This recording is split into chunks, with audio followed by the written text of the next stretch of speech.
e João, seu irmão, que estavam no barco em companhia de seu pai, consertando as redes, e chamou-os. Então eles, no mesmo instante, deixando o barco e seu pai, o seguiram. Feche seus olhos, vamos orar mais uma vez? Senhor, que alegria estar na Tua casa e nesta hora, Pai, desfrutarmos da Tua palavra. Fala ao nosso coração, ilumina, Senhor, a nossa mente, para que possamos não apenas compreender aquilo que o Senhor nos diz nesta manhã, mas na força do Teu Espírito, Senhor, praticar a Tua palavra dia após dia. Fala-nos assim, Pai. É como nós oramos, agradecidos, no nome do Teu Filho Jesus Cristo. Amém, Senhor. Faz algumas semanas, não sei dizer exatamente quanto tempo, Reverendo Antônio Duzzi, um dos nossos pastores aqui, ele começou o seu sermão falando sobre esse fenômeno que são as mídias sociais, né? Especialmente a capacidade que algumas pessoas têm de, por seu talento, por sua beleza, pelos seus feitos, angariarem seguidores, né? É impressionante, não apenas como essas pessoas mobilizam outras para segui-los, como a partir dessa mobilização, a partir desse chamado engajamento, isso gera uma série de vantagens para eles, inclusive vantagens financeiras. Não é um post, como se chama lá, uma postagem no Instagram, no Facebook de um indivíduo como esse pode valer literalmente milhões, e não apenas milhões de reais, mas você sabe, milhões de dólares, milhões de euros, muito dinheiro, porque a gente vive nessa época, né? A era dos seguidores, e o fenômeno é tão assim, impregnado na nossa sociedade, Maria, que já tem até crime relacionado a isso. Quando a pessoa, ela não apenas segue porque é fã, presbítero Maurício, não apenas segue porque admira, mas ela passa literalmente a perseguir o outro. A perseguir, é o chamado stalker. Não sei se, para os falantes aí de língua inglesa, eu falei direito. Estou tentando, viu, gente? Estou me esforçando. É literalmente perseguidor. O indivíduo ameaça, o indivíduo traz medo para aquela pessoa que ela está stalkeando, que ela está perseguindo, e isso é crime no Brasil também. Né? O que eu estou tentando dizer aqui? Desde sempre, e hoje muito mais, pelo fenômeno das mídias sociais, a gente, em algum nível, de alguma maneira, segue alguém. Segue alguém, uma pessoa, uma ideia, um grupo, a gente está seguindo alguém. E a pergunta que eu vou começar a fazer, e vou fazer ao longo aqui da nossa reflexão algumas vezes é: a quem nós estamos seguindo? A quem nós estamos seguindo? Porque, primeiro, eu espero assim, ardentemente, que você não esteja stalkeando ninguém, né? Perseguindo ninguém, por favor. Né? Mas é bem provável que ao longo da minha vida e da sua, exatamente nesse momento, a gente esteja seguindo alguém, admirando alguém, tentando imitar alguém, buscando moldar a nossa vida à semelhança à vida de alguém que eventualmente pode ser até inofensivo, pode ser até muito bom, mas que não tem a capacidade de nos dar aquilo que a gente realmente procura, aquele senso de pertencimento, de acolhimento, de felicidade, de completude, de satisfação, porque é mais ou menos assim que funciona. A gente ouve falar de alguém, ouve falar das qualidades de alguém, dos feitos de alguém, como eu disse, da beleza de alguém, e a gente passa a seguir. A gente passa a entender, a admirar e a tentar, de alguma maneira, imitar aquela pessoa. Ou seja, a gente se torna um seguidor de alguém. E, como eu falei agora há pouco, isso não é exatamente novo na nossa história. De modo algum, isso é novo. O nosso mundo sempre foi povoado de heróis. gente grande, gente importante, seja gente de carne e osso mesmo, ou pessoas que foram criadas a partir dos mitos, das lendas, e que povoam aí o nosso pensamento, gerando admiração e, de alguma maneira, né, o desejo de imitá-los, de chegar perto deles. A internet, as mídias sociais apenas multiplicaram essas possibilidades. Hoje em dia, alguém com um celular, com acesso à internet, pode começar ali a publicar as suas ideias, os seus pensamentos e começar também a angariar os seus seguidores. E aí eu pergunto mais uma vez, a quem nós estamos seguindo? A quem eu estou seguindo? A quem eu estou buscando moldar a minha vida, imitar os atos e os feitos? Porque o texto diante de nós, nessa manhã, nos ajuda a refletir sobre isso.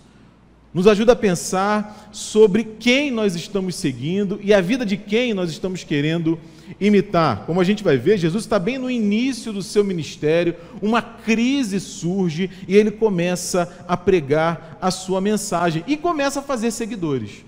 Eu peço que você mantenha a sua Bíblia aberta, a gente vai dar uma olhadinha aí no texto de Mateus capítulo 4. Não é? Como eu acabei de falar, é o início do ministério de Jesus. Se você voltar talvez uma página na sua Bíblia, como a minha aqui, você vai ver que o João Batista está pregando, João, ele batiza Jesus. No início do capítulo 4, Jesus é tentado, levado pelo Espírito Santo de Deus ao deserto, e ali ele trava um embate com Satanás, ele vence pelo poder da palavra, e aí a partir do versículo 12, uma crise surge no cenário. Qual é a crise? A crise da prisão de João Batista. Não é João o apóstolo, é João o batizador. Ele é preso, a notícia corre rápido, porque João tinha muitos seguidores, muitos discípulos, ele era conhecido já naquele tempo. A notícia chega até Jesus, e aí Jesus sai da onde ele estava, em Nazaré, não é à toa que ele é chamado de Nazareno, e vai para Cafarnaum, ainda no norte de Israel, uma cidade que ia fazer toda a diferença no seu ministério. E ali, na chamada periferia de Israel, longe de Jerusalém, que ficava mais ao sul, Jesus começa literalmente o seu ministério.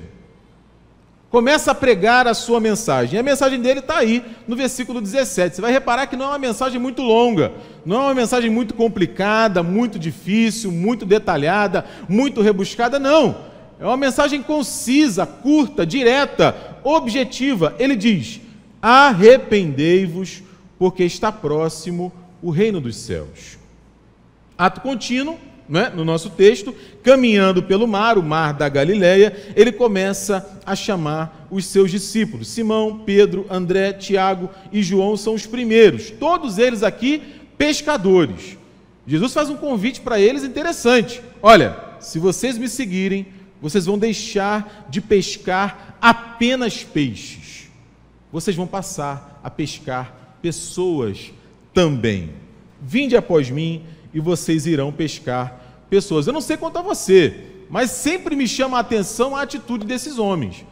Porque eu imagino que você tenha saído da sua casa hoje de manhã com um propósito, não é? Com um plano minimamente feito na sua cabeça. Amanhã também. Eu imagino que a sua semana toda talvez já esteja definida, planejada, com horários e obrigações que você precisa cumprir, precisa fazer.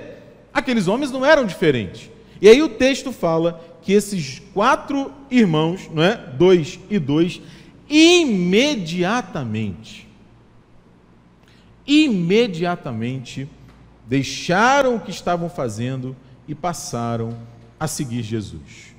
É bem possível que, se a gente perguntasse para eles naquele momento, não é? Quem vocês estão seguindo agora?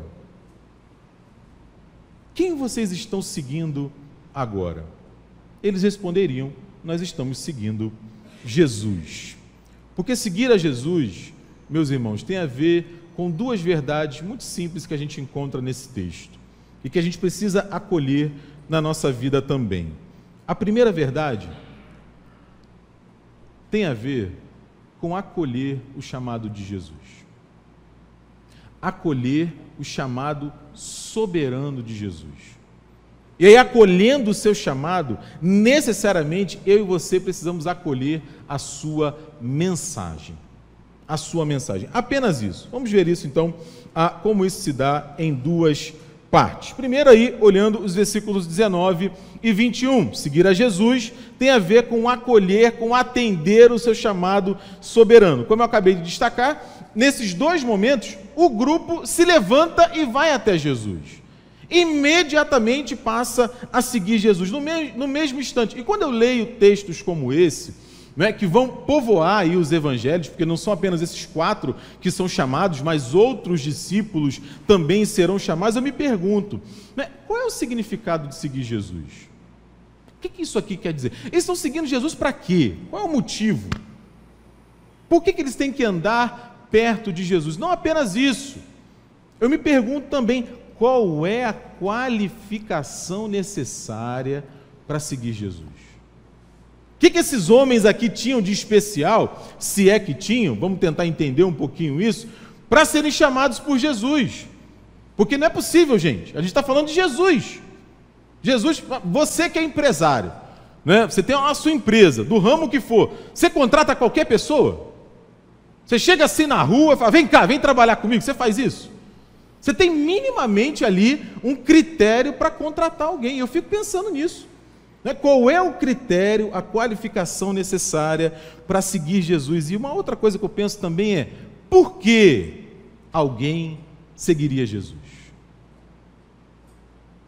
Por que alguém deixaria a sua agenda de lado e priorizaria a agenda de Jesus?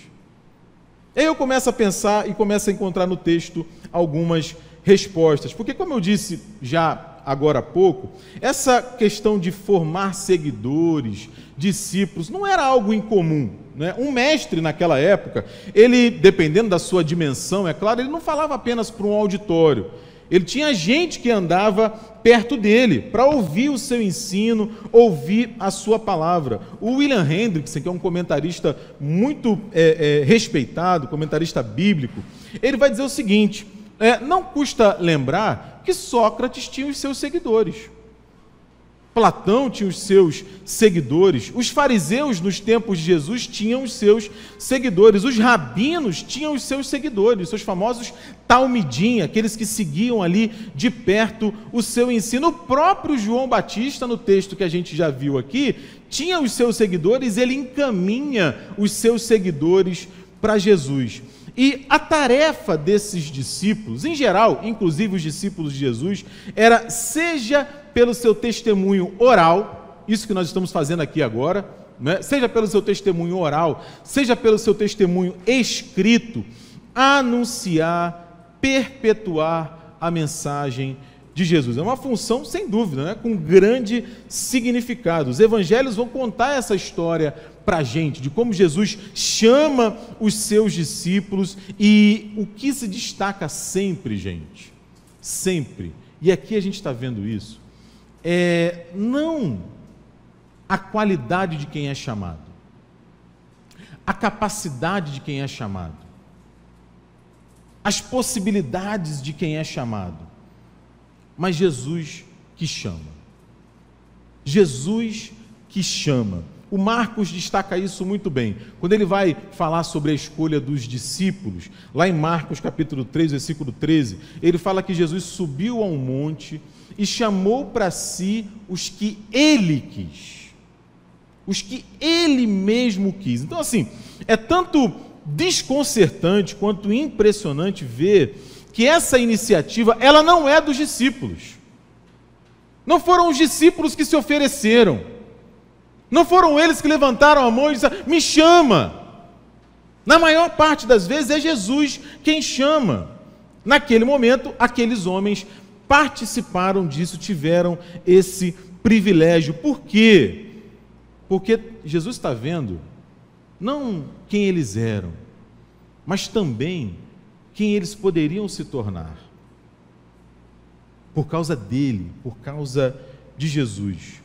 Aqueles homens a quem Jesus elegeu, chamou soberanamente para andarem com eles, para serem treinados como seus apóstolos, eles ainda não eram apóstolos. Eles estavam ali começando a se tornar discípulos, eram pescadores, como a gente acabou de ver no texto.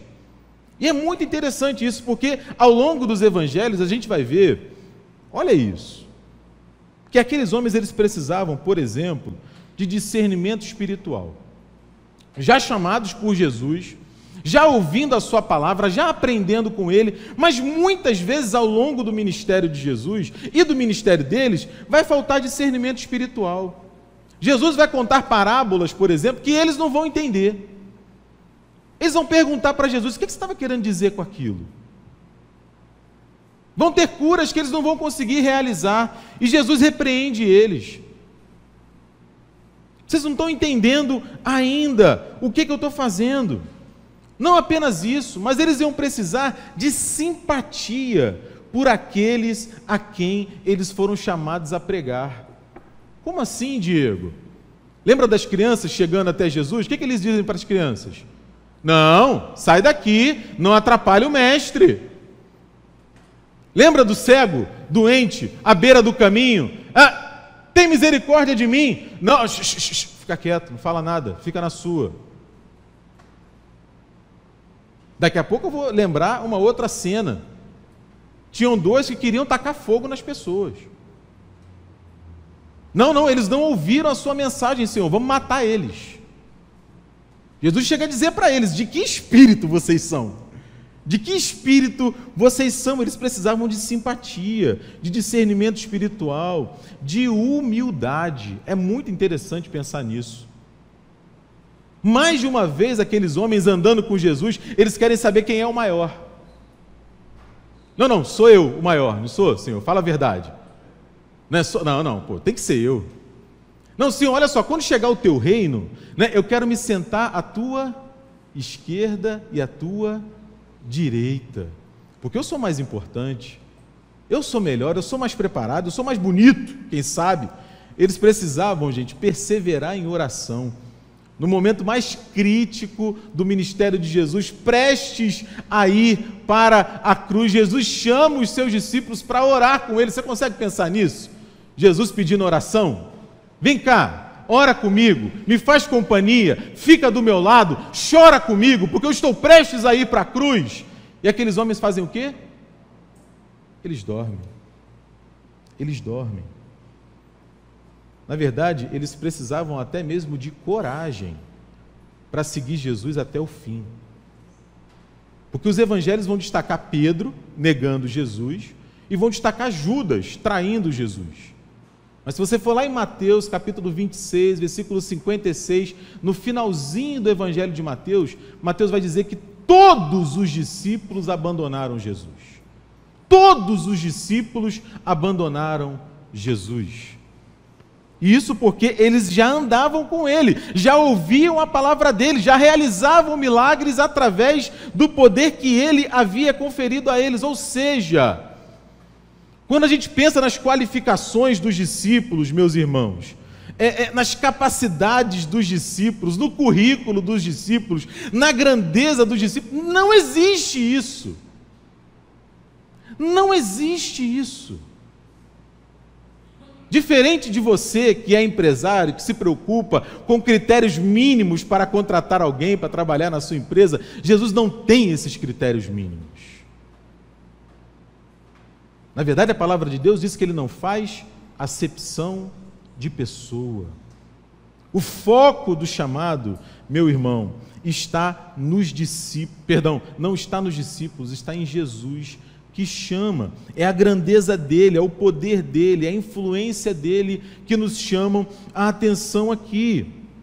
E chama a atenção a gente ainda exatamente isso. O fato de Jesus estar disposto a chamar a gente imperfeita, inacabada, deficiente, precária, para através daquelas pessoas transformar o mundo. Aqueles homens e aquelas mulheres de 2000 anos atrás proporcionaram o ambiente para que eu e você estivéssemos hoje aqui. Isso é impressionante. Isso é impressionante. O Pedro não era ainda aquele apóstolo que, na sua primeira pregação ali dos Atos dos Apóstolos, 3.000 pessoas iam se converter. O André não era ainda aquele que estava sempre levando alguém para Jesus. O Tiago, como eu falei agora há pouco, na escola dominical com os adolescentes, ele não pensava ainda que ele seria o primeiro mártir da igreja. Como a gente vai ver lá em Atos 12, o João não era o discípulo amado ainda. Pelo contrário, ele era conhecido, junto com seu irmão, como Boanerges, os filhos do trovão. Por quê? Porque queriam tacar fogo nas pessoas. Queriam tacar fogo nas pessoas. Então, eu insisto, quando a gente pensa no significado, nas qualificações para seguir a Jesus, o foco não está em mim, não está em você. Aqueles homens, eles já conheciam a fama de Jesus. Quando Jesus passa pelo mar e os convida a caminhar com eles, sem dúvidas, eles ficaram extasiados, estupefatos, surpresos. Não é possível que esse homem quer me chamar para andar com ele, para aprender com ele, para falar como ele, para fazer o que ele faz, para curar como ele cura, para amar como ele ama. Não é possível. Ô pai, para mim não dá, eu tenho que seguir ele. Gente, deixa o peixe aqui, deixa o barco aqui, deixa tudo aqui e vamos segui-lo. Porque é isso que ele fala, quando alguém acha o evangelho, é como aquela pessoa que encontrou um grande tesouro. Vende tudo o que tem para poder comprar aquela pérola e abraçar o evangelho, porque sem dúvidas pescar peixes, né, é uma honra. É uma honra. E de alguma maneira aqueles homens, eles preservaram essa honra ao longo da sua caminhada, mas a partir daquele momento está aberta para eles a possibilidade de pescar gente, de proporcionar para outras pessoas o mesmo privilégio que eles passaram a desfrutar, que era andar com Jesus. E eu quero aplicar aqui já com vocês algumas lições, porque uma primeira lição desse texto é que quando a gente fala do chamado de Jesus, o foco não está em mim e em você que eventualmente foi chamado. O foco está em Jesus. Os discípulos não eram especiais. Quem é especial é Jesus. A intenção de Jesus ao chamar que conta, não é a intenção do discípulo que conta, é a intenção de Jesus. Por isso aqueles homens são chamados. E se isso é verdade, e aqui já uma segunda lição, para aqueles homens, para aquelas mulheres do passado, é claro que isso é verdade para mim e para você hoje também. Não faz sentido, meu irmão, não faz sentido, ao receber o convite de Jesus para andar com Ele, e todos nós o recebemos e estamos recebendo aqui hoje, uma vez mais, a gente dizer assim, isso não é para mim. Eu não estou pronto, eu não estou pronto. Não, Diego, olha só, você não sabe o que eu fiz já na minha vida. É imperdoável o que eu fiz. Por quê? Porque o foco não está em você. O foco está em Cristo. É Ele que chama, e é Ele que tem o poder de transformar a minha vida e a sua, para a glória do nome dEle, para servir a Ele, para andar com Ele. E uma rápida olhada no texto bíblico vai mostrar para a gente que, se por um acaso essa ideia passa pela sua cabeça, nós estamos em excelente companhia. Porque faz parte daqueles que foram chamados por Deus, que foram chamados, por exemplo, aqueles que mentiram, dizendo que a sua esposa, na verdade, era sua irmã. E mentiram porque tiveram medo. Mentiram porque tiveram medo. Há outros que, embora fossem mansos, receberam uma ordem direta de Deus: fale a rocha. Mas exasperado, irado, nervoso, bateu na rocha. Bateu na rocha. Há outros ainda que, antes de conhecer a Deus, ganhavam a sua vida vendendo o seu próprio corpo. Eram meretrizes, prostitutas. Há aqueles que traíam a sua nação, cobrando impostos além do devido e embolsando o restante. Ainda bem que esse tipo de coisa não acontece mais hoje, né, presbítero Maurício? Louvado seja Deus, né? Gente corrupta só tinha nos tempos de Jesus. Outros perseguiram a igreja, outros se interessavam por belas mulheres e mandavam os seus maridos para o fronte da batalha para morrer. Morreu. O que será que aconteceu? Não sei. Mas agora, né, Batseba está aqui, viúva, triste, sozinha. Esse tipo de gente faz companhia para mim e para você. Porque eles perceberam o que eu e você precisamos perceber hoje. Nós não somos especiais. Deus é especial. E é o Espírito Santo de Deus na minha vida e na sua vida que nos torna discípulos dele, que nos torna capazes, aptos a seguir a ele. É muito interessante quando a gente está falando do poder do Evangelho e alguém objeta, né, dizendo, mas aí é mole, né? Fez o que fez, pintou e bordou, aí agora é crente. É isso mesmo. É isso mesmo. Eu fico maravilhado, feliz da vida quando eu escuto isso. Porque é isso mesmo. Porque isso é perdão, isso é graça, isso é transformação de vida que o Evangelho nos proporciona. Mas tem uma terceira lição aqui ainda. O nosso trabalho, ele pode ser muito especial. Pode ser muito especial. E ele é. Porque, na verdade, é o nosso trabalho que nos traz o nosso sustento.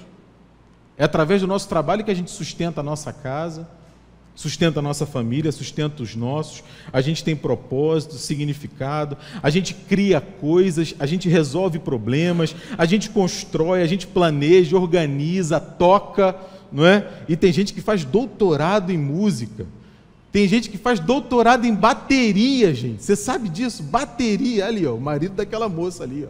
Doutorado em bateria, é o recorde, essa é demais, né? Tem gente que com o seu trabalho muda o mundo, faz pesquisa que cura câncer, de gente que está morrendo hoje, e que amanhã não precisa morrer, porque tem tratamento novo. Louvado seja Deus pelo nosso trabalho. Mas aqueles homens encontraram um trabalho superior, que não impedia eles de pescar. O trabalho de transformar vidas, de serem pescadores de homens, a partir do momento que eles acolheram o chamado de Jesus. Então, eu me pergunto para você, a quem nós estamos seguindo? Jesus nos chama para seguir a Ele, independente do momento de vida que nós estamos, porque Ele é especial, não somos nós. E, em segundo lugar, a gente vai ter que caminhar um pouquinho mais rápido, não é? Seguir a Jesus tem a ver com acolher a sua mensagem. Acolher o seu chamado e acolher a sua mensagem. A gente já falou sobre isso, não é? Daí por diante, versículo 17, passou Jesus a pregar e a dizer, arrependei-vos porque está próximo o reino dos céus. Essa é a mensagem de Jesus. E um detalhe aqui é muito interessante, e se você voltar a fita um pouquinho, não é? Sabe voltar a fita? Videocassete, fita cassete, rádio, tem gente que não sabe nem o que é, né? Tá certo. Né? Se você voltar, rebobinar, né? Der um rewind, Mateus capítulo 3, versículos 1 e 2, você vai ver João Batista pregando a mesma mensagem. É a mesma mensagem de Jesus. João, em pleno fervor do seu ministério, ele fala a mesma coisa. Arrependei-vos, porque está próximo o reino dos céus. É a mesma mensagem, que Jesus vai aprofundar, vai levar a outros lugares, assim como os seus discípulos vão fazer, e a igreja vai fazer ao longo da história.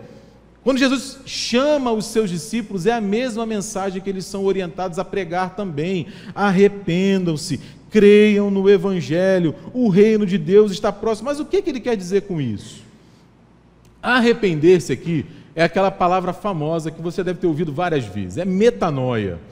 né? Só que ela tem um sentido duplo, que às vezes nos escapa, né? Ela tem um sentido tanto negativo quanto um sentido positivo. Como assim, Diego?